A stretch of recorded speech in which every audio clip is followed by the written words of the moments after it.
वेगळ्या विदर्भाच्या मागणीला पुन्हा एकदा राजकीय वेग आला आहे। 4 दिवसांच्या विधिमंडळ अधिवेशनात खोडके अमरावतीच्या विकासाचे महत्त्वाचे मुद्दे मांडणार असून सर्व तथ्ये सभागृहात मांडल्यानंतरच पुढील प्रतिक्रिया देणार असा त्यांचा सूर आहे।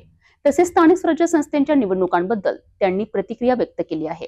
वेगळा विदर्भ व्हायला पाहिजे ही जी पूर्वीची एक मोहीम होती, ती मोहीम आता सध्या थांबलेली आहे आणि विदर्भ वेगळा झाला पाहिजे या मोहिमेमध्ये आता अमरावती विभाग कधी आयुष्यात येऊ शकणार नाही।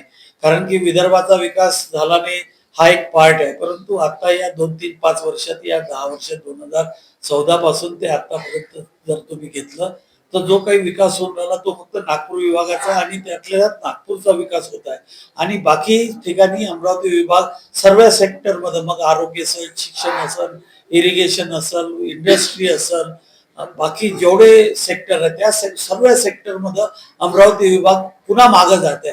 मग आता महाराष्ट्रात असताना तीच परिस्थिती आणि विदर्भ वेगळा झाला तरी तीच परिस्थिती। त्याच्यामुळं पश्चिम विदर्भातल्या कोणत्याही नेत्याचा किंवा कोणत्याही व्यक्तीचा किंवा कोणतेही जे लोक आहे पश्चिम विदर्भातले ते कोणत्याही या मागणीला पाठिंबा देणार नाही। आमचा प्रयत्न चालू आहे की या महाराष्ट्रात राहूनच विदर्भाचा, अमरावतीचा विभागाचा, अमरावती असो किंवा अमरावती विभागाचा जो विकास खुंटलेला आहे, जो नागपूरमध्ये एकत्रित झालेला आहे, त्याला कसं चालना देऊन अमरावती विभागाचा विकास करावा यासाठी आमचे प्रयत्न चालू आहेत।